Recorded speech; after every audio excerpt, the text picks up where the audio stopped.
Sayın seyirciler, birlikteliğimiz devam ediyor ve sabah 7.30 itibariyle sizlere güne merhaba dedik Diyalog TV ekranlarından ve bugünün stüdyo konuğu sabah saatlerinde de ifade ettiğim gibi Cumhuriyetçi Türk Partisi Birleşik Güçler Milletvekili Sayın Birikim Özgür bizlerle beraber. Elbette ülkenin içinde bulunduğu durumu değerlendireceğiz.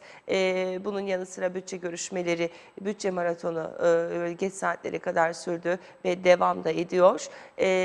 Bu detayları da Kıptekin durumundan bahsedeceğiz elbette. İhalesiz mal alımı vardı. Başbakan başka, yönetim kurulu başka, ilgili bakanlık başka söyleyince Sayın Özgür'ün bu konuda neler söyleyeceğini ben de merak ediyorum. Sayın Özgür hoş geldiniz. Merhabalar, hoş bulduk. Günaydınlar. Günaydın. Yeşil yakışmış Çiğdem Hanım. Her zaman tercihimizdir. Evet. Severiz, doğayı sevmek lazım. Muhakkak. Evet. Hemen bir şeyin içine beni sokma. Süper bir politikaydı. Estağfurullah. Evet, öyle demek. Yönetmenim diyor zor sorular sorma demek istedi. Evet. Aslında ağlanacak halimize güler duruma Maalesef geldik Sayın öyle. Özgür. Ülkenin durumu aslında çok fazla bizim bir şey söylememize de gerek yok. Birçok fotoğraf karesi bugün birçok gazetede birçok görüntü içinde bulunduğumuz durumu aslında anlatıyor. Yani bugüne kadar gerçekleştirilen bu altyapı projeleri, asfaltlama, drenaj hatları falandır filandır. Tüm bunların aslında ne kadar yetersiz ve hatta belki de şaibeli olduğunu anladık. Neden? Çünkü yollar yani 7-8 dakika yağan bir yağmurda yolların çökmüş olması bu standardı sorgulaması gerektirir. Evet. Belki de tüm bunlar yargılanmalı. Biz bugün son 40 yılın yargılanması gerektiğinden bahsettik gazetemizde. Çocuklar dere yatağına okul yaptılar. 300-400 tane çocuk Levent Koleji'nde mahsur kaldı. Gece saat 6'ya, 7'ye, 8'e kadar kurtarma çalışmaları sürdü. Dün bir dehşet yaşadık. Yani ben ifade edemiyorum. Yani doğru kelimeyi bulamıyorum açıkçası. Beni Siz üzen ne nedir biliyor söyleyeceksiniz? musunuz Buyurun. Çiğdem Hanım? Bu dehşeti biz yaşıyoruz. Akabinde böyle birkaç gün geçiyor ve unutuluyor. Ve tartışılan bir takım konularla o yaşanan dehşet arasındaki bağlantılar da tamamen kopuyor. Unutuluyor yaşananlar ve bir şekilde belli sıkıntılara çözüm önerileri getiren insanlara olmadık sözlerle saldırılar gerçekleştiriliyor kamuoyu içerisinde. Bu artık kabak tadı vermeye başlayan bir toplumsal gerçekliğimize dönüşmüştür. Dün sizin de oğlunuz var, benim de kızım var. Yani okulda çocuklar mahsur kaldı. Çok şükür hiç kimsenin canına bir zarar gelmedi ama malına pek çok vatandaşımızın zarar geldi. Ve bunun sebepleri de biliniyor. Bir yönüyle dünden bugüne kadar yürütülen altyapı çalışmalarıyla ilgili eksiklikler, aksaklıklar, yolsuzluklar vesaire ve işte hep derelerin içine yapılar inşa edildi deniliyor ya. Bu tip sıkıntılar var ama bir de benim çok çok daha fazla önemsediğim şey bugünden yarına ne olacak? Burada sizin altyapı yatırımı yapmanız gerekiyor. Yağmur suyu drenaj sistemlerini Avrupa standartlarına çıkarmanız gerekiyor. Kanalizasyon 1000 kilometre daha belki de bizim acilen kanalizasyon altyapısı inşa etmemiz gerekiyor. Ve bunlar kaynak gerektiren konulardır. Bizim 2000'li yıllara kadar bütün yatırımlarımızla ilgili kaynakları Türkiye sağlıyordu. 2000'li yıllardan sonra Türkiye değişti. Türkiye artık kamu üzerinden bize altyapı yatırımlarımız için doğrudan bir kaynak belli alanlarda sunmuyor. Sunmayacak.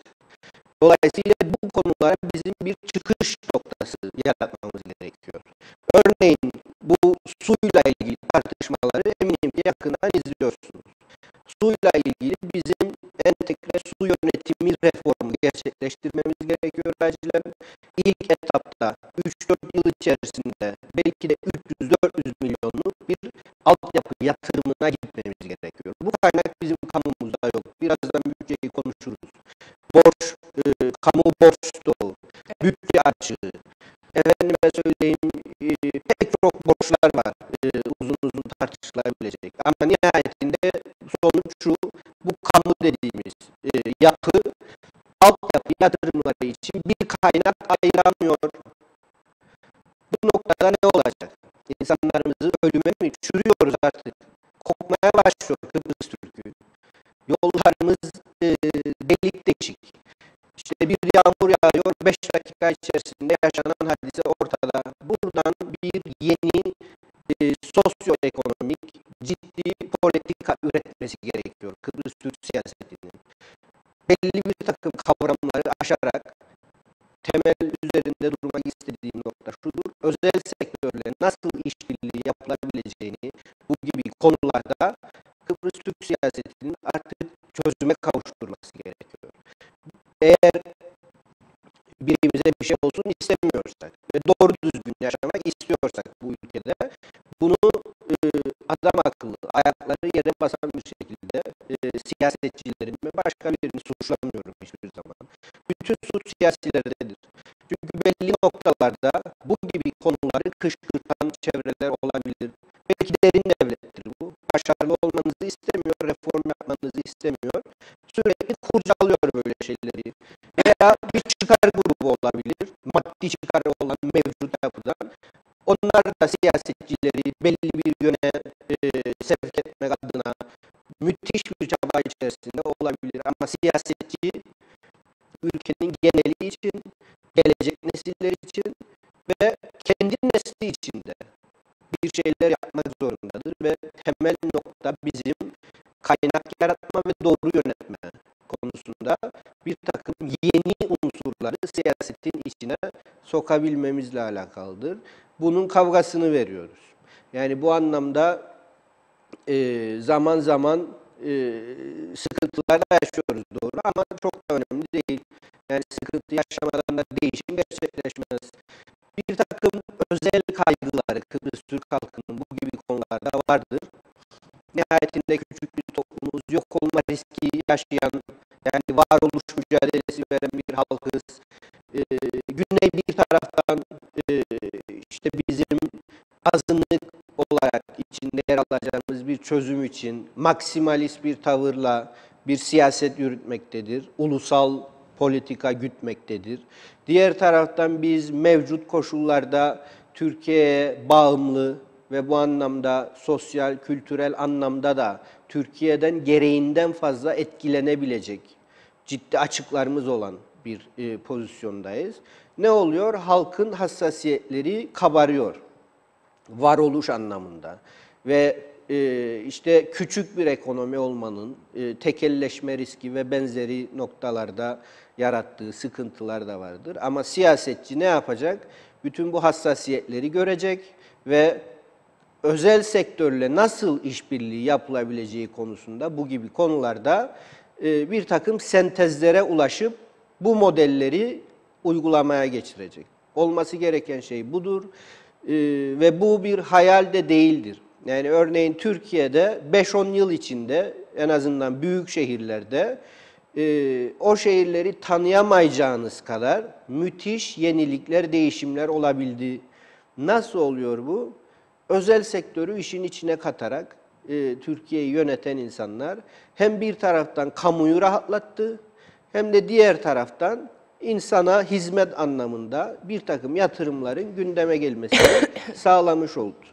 Dolayısıyla bu konuları tartışırken artık insanlar çok dikkatli olsun. Kendileri, çocukları, aileleri ciddi mağduriyetler yaşayabilir. Bu yatırımların artık yapılması gerekiyor bu ülkede. Bununla ilgili bir söz söylerken hepimizin hassas, dikkatli olması gerekiyor. Çünkü tekrar ediyorum, bu rezaleti ortadan kaldıracak kamu kaynağı elimizde mevcut değildir. Ekonomi, Maliye, Bütçe ve Plan Komitesi Başkanı olarak bunu söylüyorum. Kasım ayı boyunca bütçeyi didik didik eden bir birey olarak bunu söylüyorum. Kamu bu yatırımları yapamaz. Böyle bir kaynağı yoktur kamunun. Başka alternatifleri, kamunun da içinde yer alacağı, Kıbrıs Türk halkının hassasiyetlerini içinde barındıracak şekilde bir takım formülasyonlarla özel sektörün finansman gücünü bu işlere katmazsak herhangi bir değişme, gelişme bu alanlarda yaşanmayacak ve belki de bir sonraki yağmurda canımıza, malımıza, bizzat bizlerin zarar da gelebilecek. Bu iş böyle gitmez ama bana göre. Artık bir dur demek gerekiyor bu saçmalığa. Sayın Özgür, elbette ki söylediklerinize katılmakla birlikte şunu da dikkate getirmek isterim. Şimdi özel sektörün katkısını sağlayabilmekten bahsettiniz. Yalnız özel sektörün ekonomisini güçlendirmek de gerekmez mi bunun için? Yani bugün bir asgari ücret tespit komisyonu toplandığı zaman dahi özel sektör diyor ki yani işveren benim kendi personelime ödeyebileceğim, emeği karşılığında ödeyebileceğim miktar bellidir. Ciddi pazarlıklar yapılır bu konuyla ilgili. Kendi personelini bile minimalize ödemeye çalışan bir özel sektörün kamu için harekete geçirmek çok da kolay olmayacak gibi görünüyor. Yani bunun formülü Niye nedir? özel sektör dediğimiz zaman sadece yerel özel sektörü düşünelim ki? Dış yatırımlardan mı Tabii bahsediyorsunuz? ki bütün zorluk yani bizim işte gayri sarfi yurt içi hasılamız 8,8 milyar. Kamu bütçemiz işte 4 milyar 96 milyon. Ve işte 400 milyonluk bir yatırımdan söz ediyoruz. Ülke dışından ülke içine 400 milyonun bir anda girdiğini düşünün. Yani bütçenizin 1/10 kadar bir miktar ki 400 milyon örneğin çok yüksek bir miktardır. Ne ile karşılaştırdığımız zaman zaman içerisinde örneğin 28 belediyenin sadece devlete olan borçları 200 milyon civarındadır. Yani düşünebiliyor musunuz? Bu belediyeler çok zor durumdadır ve reform yapılması gerekiyor. Çok tepki gösteriyor ama belediye başkanları siz bunu söylediğiniz zaman. Sanki de onların aleyhine bir şeyden söz ediyormuşsunuzcasına. Reform dediğiniz zaman tüyleri diken diken oluyor insanların. Halbuki ne alakası var? Sen başarılı ol diye biz uğraşıyoruz. Belediye başkanlarının artık yüzü gülsün, bu borçtan kurtulsun diye bir şeyler yapmaya çalışıyoruz. Ama tepki gösteriyor onlar da. Ne anlıyorlar reformdan? Şudur mesele, ülkedeki o reformlarla ilgili negatif hava var ya, yani birileri bunu bizim içimize enjekte etmiş. Ve siyasetçiler de reform derken, reform kelimesi ağızlarından çıkarken gurur duymuyorlar, onurlanmıyorlar. Yani bunu keyifle ifade etmiyorlar. Sanki bir suçmuş gibi reform yapmak. Herkes reformlardan söz etmekten imtina ediyor. Ve insanlar buna aşina olamıyor haliyle. Ve siz reform dediğiniz zaman sanki birilerinin kötülüğünü istiyormuşsunuz gibi bir durum oluşuyor psikolojik anlamda. Hadise budur. Yoksa konuştuğunuz zaman belediye başkanları en fazla bu tip işte yağmur yağdığı zaman yaşanan sorunların aşılmasını isteyecek olan insanlardır. En çok zorluğu yaşayan bizzat belediye başkanlarıdır. Dolayısıyla bu anlamda zihniyet devrimi diyoruz ya, bir paradigmasal dönüşüm, bir zihniyet dönüşümü. Bunu bizim gerçekleştirebilmemiz, herkesin adam akıllı reformlardan söz etmesi, reformlardan memnuniyetle, onurla, gururla söz etmesi ve iş yapması gerekiyor. Bizde maalesef ciddi bir tutukluk var bu anlamda. Bu da belediye başkanlarına da yansıyor. Yani insanlar ürküyor. Peki Reform sizin denildiği zaman. bahsettiğiniz reform nedir Sayın Özgür? Biraz açabilir miyiz? Yani şimdi kamuda reform denilince ilk akla gelen şey işte kamunun biraz daha belki küçültülmesi, biraz daha verimli kullanılması kaynakların, personellerin performanslarının biraz daha üst seviyelere çıkarılması Yani veya o kamu müşavir reformu ordusunun. doğrudur. Yani kamunun verimliliğini arttırmak adına bir takım önlemler alabilirsiniz. Şunu bilmemiz gerekiyor bizim. Bu bir ada ülkesidir, küçük bir ülkedir ve kamunun normal diğer ülkelere kıyasla daha yüksek bir şey olması, hacmi olması ekonomi içinde biraz da doğal karşılanması gereken bir hadisedir. Bunun özellikle altını çizmek istiyorum ben. Bizim bütçemiz gayri safi yurt içi hasılamızın %50'sinden azdır. Türkiye'de %36 civarıdır. Yani ülkenin milli gelirlerinin yarısı kadardır bizim kamu bütçemiz. Yani 4 milyar 96 milyon dedik ya, mecliste görüşüyoruz şu anda. O bütçe kamunun gelirleri, milli gelirlerin yarısı kadardır.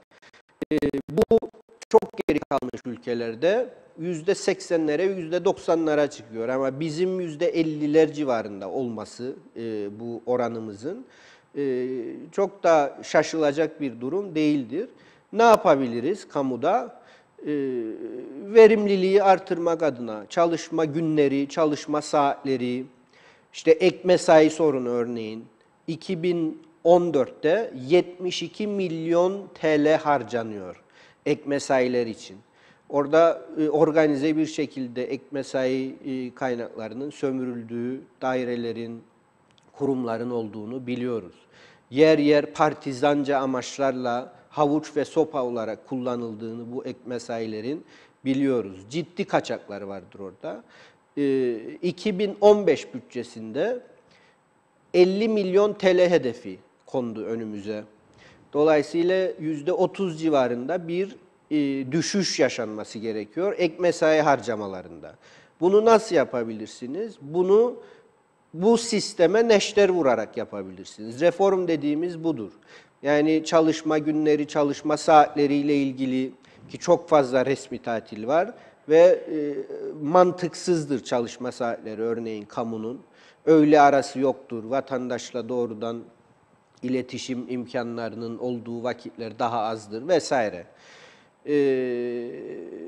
Ama dediğim gibi örneğin işte ek mesai ödemezsiniz de veya hak edene ödersiniz sadece ve çok dikkatli bir şekilde bunu uygularsınız bütün dairelerde. Örneğin fazladan çalıştırıldığı 8 saat için kamu çalışanlarının bir gün idari izin verebilirsiniz. Yani reform dediğimiz yaratıcılık gerektiren ve yapısal sorunlara çözüm üreten olgudur. Reformdan kastedilen budur. Kamuda hantallık varsa işte o hantallığı ortadan kaldırmak adına tek alternatifin işte daha fazla kaynak ayırın, daha fazla personel istihdam edelim ve bu sorunumuzu çözelim mantığı olmadığını, orada daha verimli bir yapı oluşturulması gerektiğinin bilinciyle yaratıcı fikirler ortaya konulmasıdır. Değişimci ruh dediğimiz şey. Örneğin TAK'la ilgili bunu yaşıyoruz. Şu anda bütçe görüşülüyor mecliste ve devletin haber ajansı saat 7.30'dan sonra takip edemiyor bu bütçe görüşmelerini. Niye? Çünkü ek mesai ödeneği bitti. Yok. Yani burada 130 milyon TL iken 2013'te 165 milyon TL'ye çıkarılan bir kalemden söz ediyoruz. Yani artan bir kalem ama buna rağmen yetmiyor. Demek ki yanlış uygulanıyor. Yani bir vardiya, bir rotasyon sistemi özel sektörde var veya başka bazı devlet kurumlarında da var. Niye TAK'ta yok? Bunu ellemek gerekiyor. Ama bu demek değildir ki biz basın çalışanlarının aleyhine bir şey yapmaya çalışıyoruz. Hayır. Herkesin hakkını alabileceği doğru düzgün bir sistem olsun ve kaynaklarımız bize yetebilsin. Tabii ki bu arada kamu gelirlerini artırıp TAK'a ve diğer çok önemli kurumlarımıza daha fazla kaynak aktarabilelim. Bunun çabası da devam dursun bir taraftan. Ama yapısal sorunları da aşalım. Veya işte entegre su kaynakları yönetim reformu dedik az önce. Burada da kastedilen şey şudur. Biz israf ediyoruz suyumuzu. Bu suların bizi mağdur etmemesi, hatta bu suların bereket olabilmesi gerekiyor. Yani her bir damlasına suyumuzun bizim küçük bir ada ülkesi olarak, bir Akdeniz ülkesi olarak sahip çıkabilmemiz lazım. O zaman sizin kanalizasyon altyapısı, yağmur suyu, drenaj sistemleriniz, içme suyu şebekelerinizdeki kaçakları engelleyecek şekilde oraya müdahale etmeniz ve benzeri altyapı yatırımlarını yapabilecek bir mevzuat, ve zihinsel bir zemin yaratmanız gerekiyor. Reform dediğimiz budur. Evet. Dünyada da bu işler yapılıyor. Dolayısıyla Kıbrıs Türk'ünün neyi eksik? Biz bu işleri yapabiliriz. Yeter ki niyet olsun.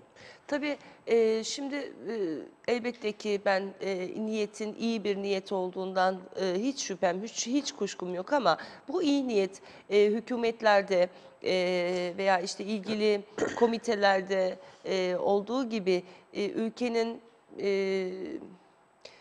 sosyal alanında da olmalı. Yani sendikalarda da aynı zamanda bu iyi Tabii ki. niyetin olması gerekiyor. Yani hani bir yerleri ellemeden bir şeylerin düzelmeyeceği kesin ve biz ne yazık ki ülke olarak çöküşe, batışa doğru gidiyoruz. Hatta bununla artık bu konuyu tiye alıp işte ne bileyim KKTC su ithalatına başlamıştır diye bir takım espriler de yapıldı dün. ithalatına? Su ithalatına bu kadar sudan Çok güzel sonra ya. böyle Hayır, espriler dün de Tarım Bakanı neredeyse ağlayacak. Ya Önder Bey ne oldu? Karpaz'a yağmur yağmadı diyor. O yüzden üzgünüm. bu kadar mı? Yani Yani bu günlerdir kadar dua mı? ediyor Önder Bey. Yağmur Çok fazla duası. dua ettin. O kadar, o yüzden bu kadar yağmur yağdı dedim. Ya hiç sorma ya dedi. Karpaz'a hiç yağmamış yağmur.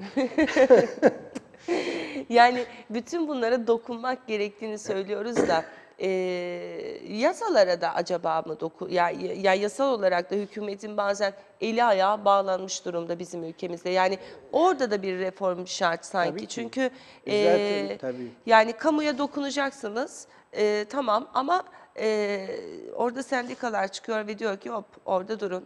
Çünkü bu bizim yasal hakkımız, işte kazanılmış hakkımız gibi ama kazanılmış hak başka kaynakların haklarını veya başka kaynakları tüketmek demek değil. Yani burada da bir şey var, dengesizlik var bizim ülkemizde. Yani hani icraat yapılabilecek şeylerde icraat yapılamaması için sosyal adaleti savunan insanların bazen ne yazık ki mevcut statükonun koruyucusu olarak görebiliyoruz onları. Bu da bir başka üzücü nokta. Bu noktada ne yapılabilir yani? Şimdi Çiğdem Hanım, reform dediğimiz hadisenin 3-4 aşaması vardır. Bir, mevcut durumunuzu tespit edersiniz. İdeal durumu tespit edersiniz. Olması gereken nedir? Bunu teferruatlı bir şekilde ortaya koyarsınız ve karşılaştırırsınız. Mevcut durum budur, ideal durum budur.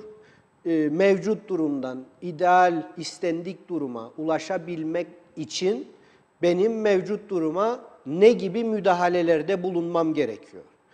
Bu müdahaleler mevzuat yönünden olabilir, kamu kurumlarının kapasitesini artırma yönünden olabilir, kimlerle işbirliği yapılacağı, yani paydaşlarla ilgili bir takım süreçler olabilir vesaire. Şimdi ideal durumla ilgili toplumda bir konsensus yaratabiliyorsanız işiniz daha kolay oluyor.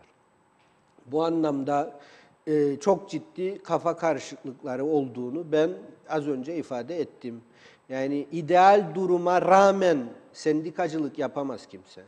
Avrupa standartlarında bir entegre su kaynakları yönetimine Kıbrıs Türk'ü bir gün elbet ulaşacak. Elektrikte bir gün elbet Kıbrıs Türk'ü Avrupa Enterkonekte sisteminin bir parçası olacak ve dünyadaki, Avrupa'daki standartlar o sektör için bize de yansıyacak. Dolayısıyla biz hep sistemin sürdürülebilirliğinden söz ediyoruz. Sendikacılığın da, emek hak mücadelesinin de sürdürülebilirliğini göz önünde bulundurarak sendikacıların olacak olanı dikkate alıp bir takım yaklaşımlar geliştirmesi gerekiyor. Ve halka rağmen bir emek mücadelesi siz yürütemezsiniz. Nihayetinde burada halk mağdur oluyor. Az önce ifade ettim. Islanıyoruz, kokuyoruz, şu oluyor, bu yani çürüyoruz bu ülkede biz artık. Bu hadiselerin, bu sıkıntıların her yağmur yağdığında yaşanmasını istemiyoruz. Elektrikte bu kadar yüksek faturalar istemiyoruz kardeşim. Bu halk mağdur oluyor. Düşünün ki bu faturalar düşse biraz, 100 TL diyelim ki ayda kurtardınız ve çocuğunuzun istediği bir şeyi aldınız çocuğunuza. Şimdi ben kalkıp buradan demagoji yapsam, desem ki çocuğunun istediği bir şeyi alamayan baba, anne, bunun sebebi işte şu sendikalardır desem ne olur? Böyle bir demagoji reformdan söz edenlerle ilgili yapılıyor tersten. Ama biz anlatmaya çalışıyoruz. Demagoji yapmıyoruz. Çalışanın haklarıyla ilgili bir şey söylemiyoruz biz. Sadece bu yapılar düzeltilsin diyoruz. İdeal durumu anlatıyoruz ve bu sürece siyasetçi sıfatıyla katkı yapabilirsek yaparız, yapamazsak biz işimize döneriz. O kadar basittir bizim açımızdan hadise. Dolayısıyla burada hak veriyorum size, sınıf mücadelesi sonsuza kadar devam edecek. Sınıf mücadelesi birilerinin tek elinde de değildir. Bu dünyada, dünya var olduğu beri ezen ve ezilen vardır. Bu anlamda bir mücadele de hep var olacak. Ancak bu mücadeleyi birileri kendi bireysel veya zümresel çıkarı için kullanmaya kalktığında da sistem çökecek olursa ilk o altında kalacak ve ne olacak? Yeni sendikalar çıkmaya başlayacak. Daha çağdaş, daha ülke gerçekleriyle uyumlu bir hak mücadelesi yürütecek olan sendikalar ortaya çıkacak. Ama bu iş böyle, bu şekilde gitmez. Sendikaların da daha sağlıklı bir iletişimi, özellikle de böyle değişimi savunan insanlarla ilgili, hakaret etmeden, vatan haini, şu bu diye yaftalamadan bir konuşmaları, anlamaya çalışmaları ve kendi çıkarlarını bu çerçevede kollamaya çalışmaları onların daha çok çıkarına olur diye ben düşünüyorum. Evet, tabii bu noktada az önce parantez arasında şey dediniz. Yani biz de daha işte ucuz elektrik ödemeliyiz. Dünyadan ne kadar kopuk yaşayabilir Kıbrıs Türk'ü? Yani hemen yan komşularımız yani Güney Kıbrıs'ın da tavrı dış politikada ortada, içte de yine ulusal dava kendilerine göre ulusal davalarını savunmakta. Yani bir bütünler. Biz bunu da başaramadık bu tarafta, kuzeyde. Yani bir bütün bir birlik olamadık ama tabii dünyaya bağlanabilmemiz bizim Türkiye üzerinden oluyor. Yani bir şekilde. Ve şimdi işte Türkiye'den gelecek olan su var. Su projesi. Bununla birlikte Türkiye'den gelmesi gereken bir elektrik projesi var.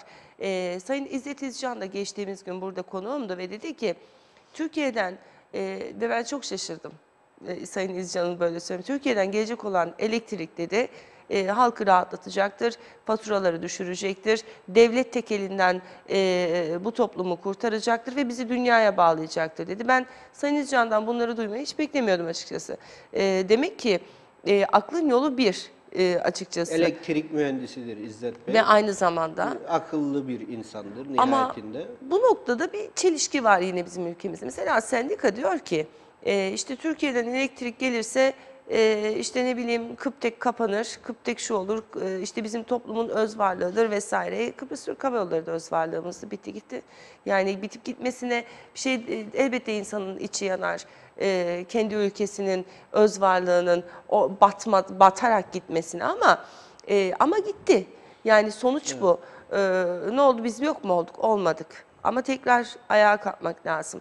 Ya da diğerlerinin de yok olmasına böyle göz göre göre göz yummamak lazım. Öte yandan işte bakıyorum Sayın Enerji Bakanı işte Türkiye'den elektrik gelmesini savunurken işte sendikanın etkisinde mi kaldı artık yoksa sendika mı yönetim kurulunun etkisinde kaldı? Sayın İsmet Hakim daha farklı düşünebiliyor. Sayın Başbakan Türkiye'den enerji gelmesi gerektiğinden bahsediyor. Onlar daha farklı işte ihalesiz mal alımına çıkıyor. Kıptek'in işte tahsil edemediği ve vermesi işte ne bileyim borçları olan bir kurum neredeyse borç batağı altında ne yazık ki bunu da üzülerek ifade etmek durumundayız ama bir şekilde bir yerlerde bir kopukluk, bir bütünsellikten uzaklık söz konusu. Bunu nasıl sağlayacağız ve Türkiye'den de elektrik gelmesini hepimiz konuşuyoruz, ediyoruz bizler ama toplum istiyor. Halk diyor ki benim cebimden çıkan Paraya bakarım. Siz de söylediniz 100 TL'niz olsa ve çocuğunuzun istediğini ya da ne bileyim annenizin ilacını, ne bileyim nenenizin, dedenizin herhangi bir ihtiyacını karşılasanız biz nelere vermiyoruz 100 TL'yi? Çok şeye veriyoruz. Böyle olsun istiyor insanlar ama halka inip halka soran yok. Herkes kendi kendine bir kararlar almaya, bir şeylerin mücadelesini vermeye çalışıyor. Bu konuda ne düşüneceksiniz? Ne söyleyeceksiniz? Evet, şu anda Kıptek'in borçları 345 milyon civarındadır. Yüksek bir borçtur bu ve çevrilmesi çok da kolay değildir. Buna mukabil bir reform ihtiyacını işaret ediyorsa bu borç olgusu, sıkıntı şu noktadadır. Mevcut durumu herkes görüyor. İdeal durumla ilgili bir liderlik sergilenmesi gerekiyor. Az önce ifade ettiğim çerçevede ideal durum nedir? Ne olması gerekiyor? Maliyetleri düşürecek aşama hangi aşamadır? Ve benzeri şeyler, işte kurumun etkin, verimli çalışabilmesi için neler olması gerekiyor? Mevcut durumla ideal durum arasındaki farkı ortadan kaldırmak adına bir takım müdahalelere ihtiyaç var. Burada kritik nokta şudur. Üstü açık ya da kapalı bir şekilde bu kablo projesine karşı çıkanlar vardır. Ancak kurum yönetim kurulu başkanına basın sorduğu zaman kabloyla ilgili ne düşündüğünü, ne söylediğini, kabloyu reddetmiyor ama şunu işaret ediyor. En erken 3 yıl içinde olabilir. Veya bakan reddetmiyor, başbakan reddetmiyor. Ve geçtiğimiz Ocak ayında Türkiye'den 3-4 tane bakan gelmişti. Taner Yıldız, Veysel Eroğlu vesaire böyle o dönemde kimdi? Beşir Atalay mıydı acaba Kıbrıs işlerinden sorumlu bakan? Yani tam 12 ay önce geldiler ve bu enerji alanında işbirliği konusu gündeme geldi haliyle. Taner Yıldız da onun için ekipteydi zaten. Ve taslak bazı anlaşmalar hazırlandı. Bu anlaşmaların imzalanmadığı bir aşamadayız hala da. Ne bekliyoruz ben anlamadım. Yani bu anlaşmaların bir an önce imzalanması gerekmektedir acilen. Ve bu anlaşmalar imzalandıktan sonra bu proje başlayacak. Başka türlü nasıl başlasın? Ve şunu ifade etmek istiyorum ben. Ben size şu noktada katılmıyorum. İşte Rumlar bizi azınlık görüyor, o zaman Türkiye'ye yanaşalım, Türkiye'ye bağlanalım gibi bir mantıkla değil, şu mantıkla konuyu ben kendi adıma ve partim adına savunuyorum. Avrupa Birliği'nin 2030 stratejik hedefleri arasında şu vardır. Bütün Avrupa Birliği üyesi ülkeler elektrik ve doğalgaz alanında birbirlerine bağlanacaklar. Ve bu bir zorunluluk olacak bütün AB üyesi ülkeler için. Niye? Optimum şekilde alternatif enerjiyi birlikte kullanabilmeleri ve enerji sarfiyatını, çünkü ithal ediyor Avrupa enerjiyi, enerji masraflarını azaltmak adına böyle bir yapılanmayı öngörüyor Avrupa Birliği kendi için. Kıbrıslı Rumlar bu anlamda en geç 2030'da, 2020'de Avrupa kıtasına bağlanmış olmak zorundadırlar. Nereden bağlanacaklar? İtalya'dan, Yunanistan'dan, Girit'ten nereden bağlanacaklar? Yoktur bağlanabilecekleri bir yer. Kıbrıs Türk halkıyla ve Türkiye ile işbirliği yaparak bu zorunluluğu hayata geçirebilir Kıbrıslı Rumlar. Dolayısıyla Kıbrıslı Rumlar da istiyor bizim Türkiye ile bu kablo projesini yapmamızı ve bu neyi getirecek? Bölgesel işbirliği ortamını yaratacak bu. Kıbrıslı Rumlar, Kıbrıslı Türkler, Türkiye birbirlerine bağımlı, yani karşılıklı bağımlı ve birbirleriyle iyi geçinmek durumunda olacak olan unsurlara dönüşecekler. Bu neyi getirecek? Barışı getirecek. Dolayısıyla bu işbirliği ortamını şekillendirmek, bunu zorlamak adına da ben barış severim diyen herkesin bu kablo projesini savunması gerekmektedir. Bu anlamda da sahte bir barışçılık imajı yaratıyor bazı kesimler. Buna da herkesin karnının tok olması gerekiyor. Barış istiyorsanız tarafların işbirliğini mecburi kılacak bir takım açılımları Kıbrıs Türk tarafının Türkiye ile birlikte o bir adım önde olma politikasına da bağlı olarak yapabilmesi gerekiyor. Kablo bunlardan biridir. İnternet için Türkiye üzerinden bağlanmak bir avantaj olur. Kıbrıs Rumlar için de, internet altyapıları için de buna ihtiyaçları vardır. Ve benzeri bir takım alanlarda su çok konuşuluyor, barış suyu deniyor. Barış için, çözümü zorlamak için taraflar arasında işbirliği ve sağlıklı bir diyalog ortamını oluşturmak, karşılıklı çıkarlar ortak paydasında birlikte hareket etmenin imkanını yaratmak adına da bu Kablo projesinin bir an önce başlaması gerekiyor. Korkunun da ecele faydası yoktur. İnternette biz bağlıyız Türkiye'ye. Ne oldu? Su da geldi, suda da bağlıyız. Bugün artık dünyada bütün ülkeler birbirlerine bağlıdır. Evet. Siz siyasi olarak güçlü olabilmek adına ekonominizi kalkındırmak zorundasınız.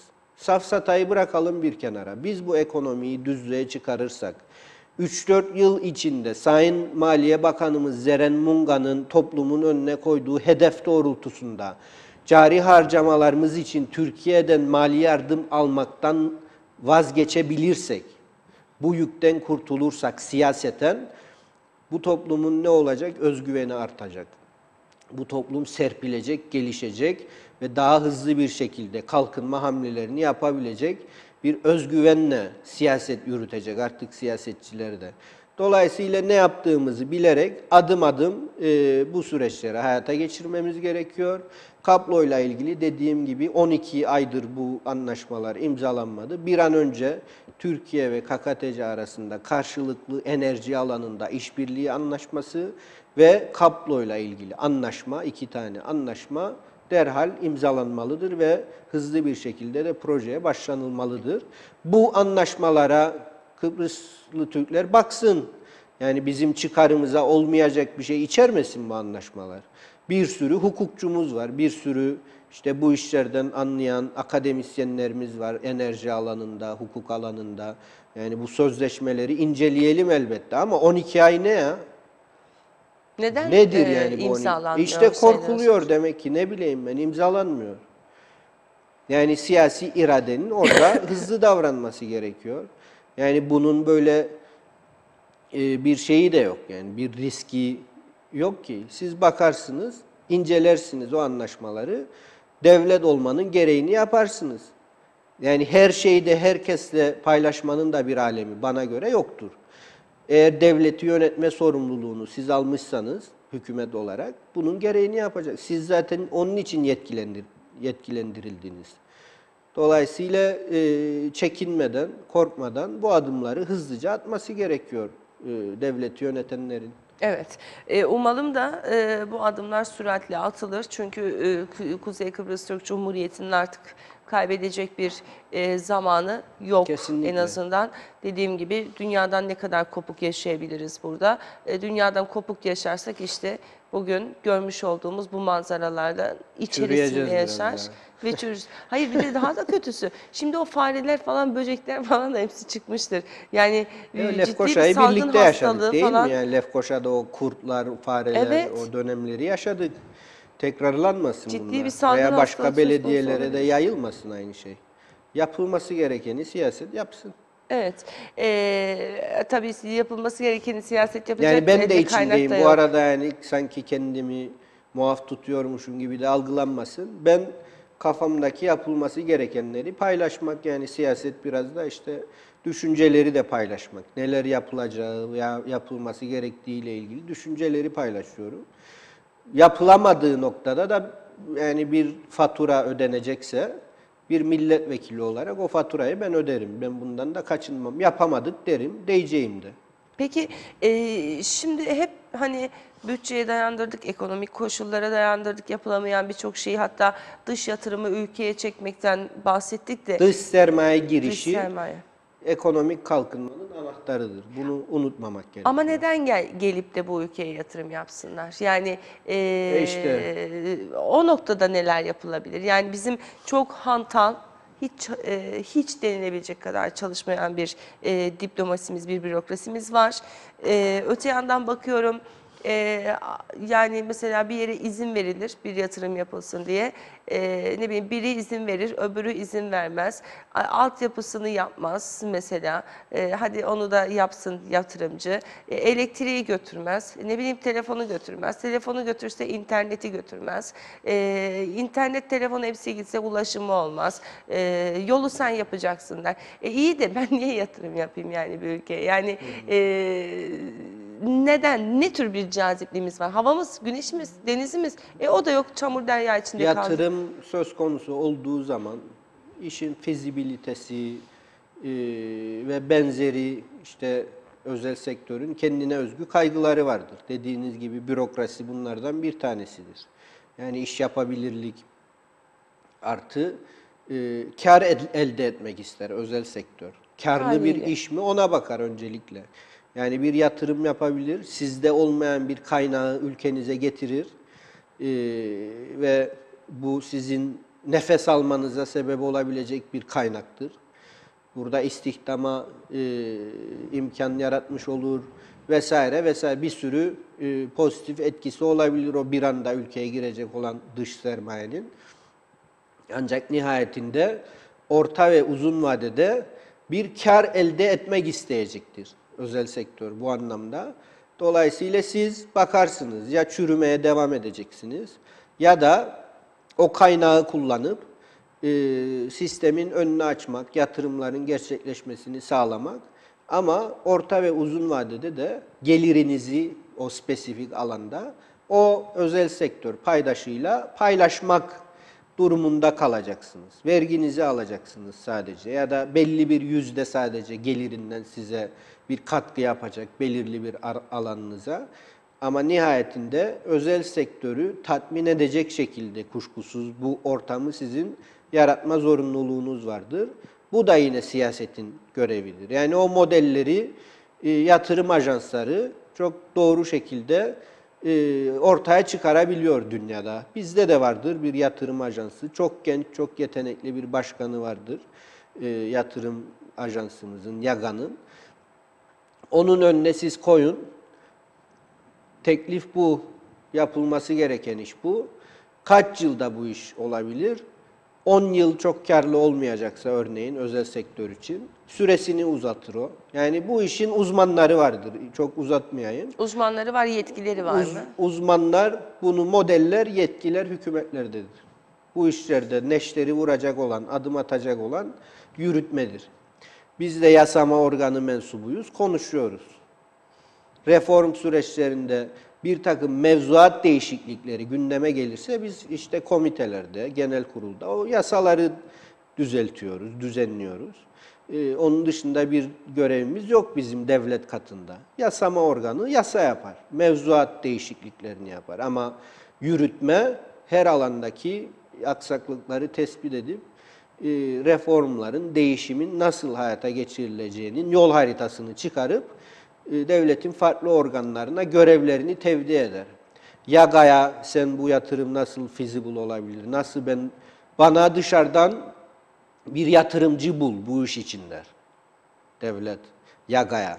YAGA araştırır belki Rusya'dan, belki Amerika'dan, belki başka bir ülkeden yatırımcıyı bulur size. Yatırımcı bakar imkanlara, karlıysa gelir nihayetinde. Dünya artık böyle bir dünya.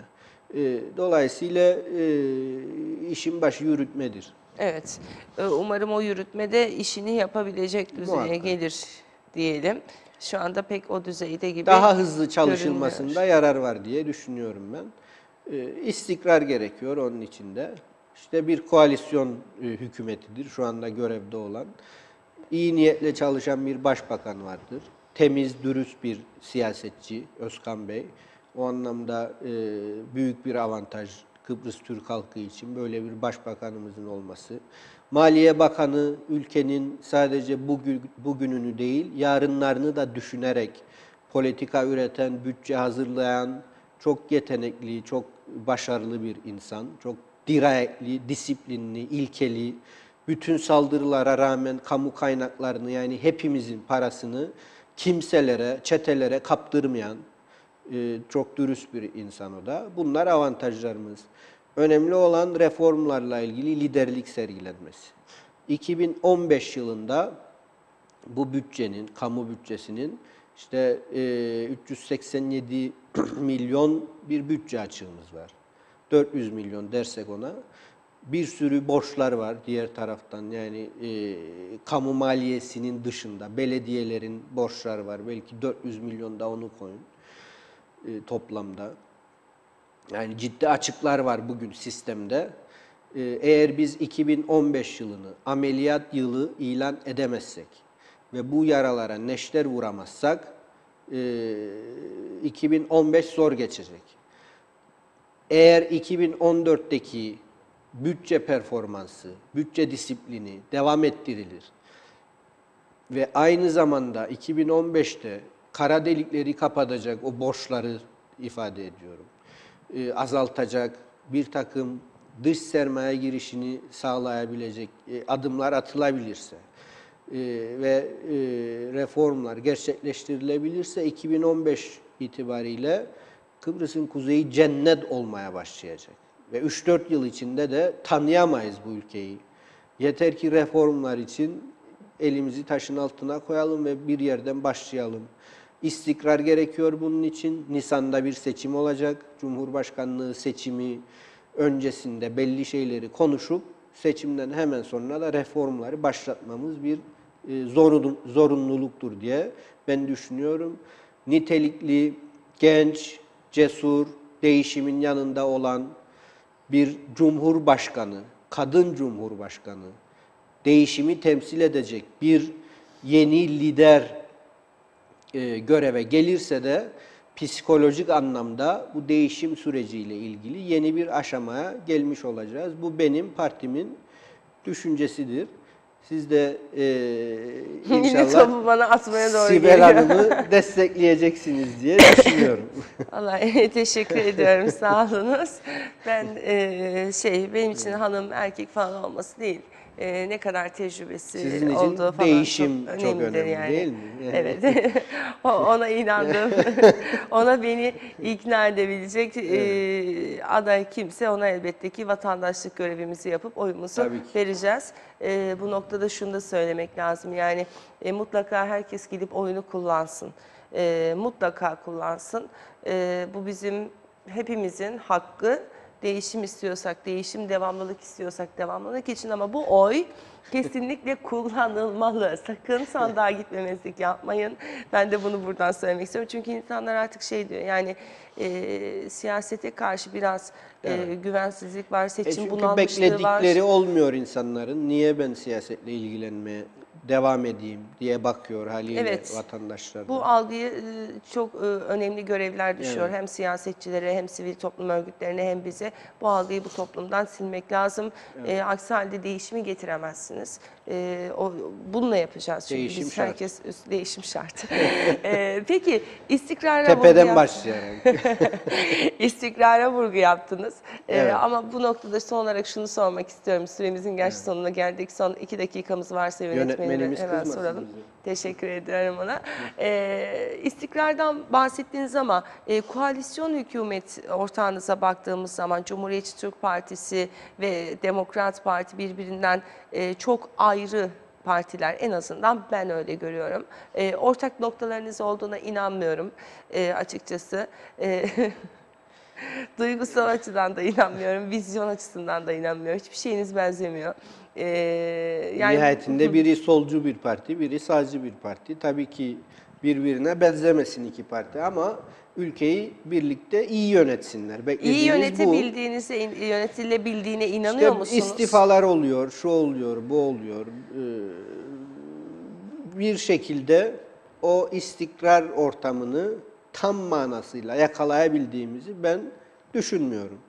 İşte daha geçen hafta istifalar oldu, UBP'ye transfer oldu 3-4 milletvekili. Yani bu sıkıntılar büyük oranda da Nisan'a dönük sıkıntılardır gibi algılıyorum durumu. Cumhurbaşkanlığı seçimlerinde oluyor. Cumhurbaşkanlığı seçimiyle ilgili toplum mühendisliğine soyunanlar vardır. Sayın Eroğlu'na destek olabilmek adına ülkedeki statükonun devamı, işte yağmur yağdığı zaman ortalığın su dolmasına, çoluğumuzun çocuğumuzun zorda kalmasına devam edilmesi adına, kamu kaynaklarının birilerinin cebine gitmesi adına bir mücadele içerisinde olan bir statüko vardır bu ülkede. O nedenle koalisyon hükümetleri açısından da durum çok da kolay olmayabilir. Bu anlamda o kesimlerle ilişkilerin tam manasıyla kesilmiş olması gerekmektedir ki reformlara inanıp zorlukları da göğüsleyerek yürüyebilesiniz. Dediğim gibi yani iyice olgunlaştırıp Nisan'dan önce, Nisan sonrasında da reformları başlatabilirsek bence bu bir avantaj olur. Evet, peki çok teşekkür ediyorum. Daha fazla üstlenemeyeyim zaten süremizin sonuna geldik ama seçimlere daha çok var. Elbette tekrar birlikte olacağız sizinle. Evet, çok teşekkür ederim davetiniz için de, Biz güzel teşekkür sohbet ederiz. için de. Sağ olun. Kolay gelsin. Sizi meclise uğurlayalım artık yavaş Teşekkürler. yavaş. Değerli izleyenler, biz birlikteliğimize devam edeceğiz. Ama az sonra İngiltere'ye döneceğiz, Londra'ya. Ve orada gündem nedir? Gazeteler hangi konuları başlıklara çektiler? Bakalım Sayın Tayyip Erdoğan'ın Osmanlıca istesek de istemesek de öğreneceğiz demiş olduğu o konuşma bakalım İngiltere'de nasıl yankı buldu mu? Bunu da konuşacağız efendim. Kısa bir ara veriyoruz.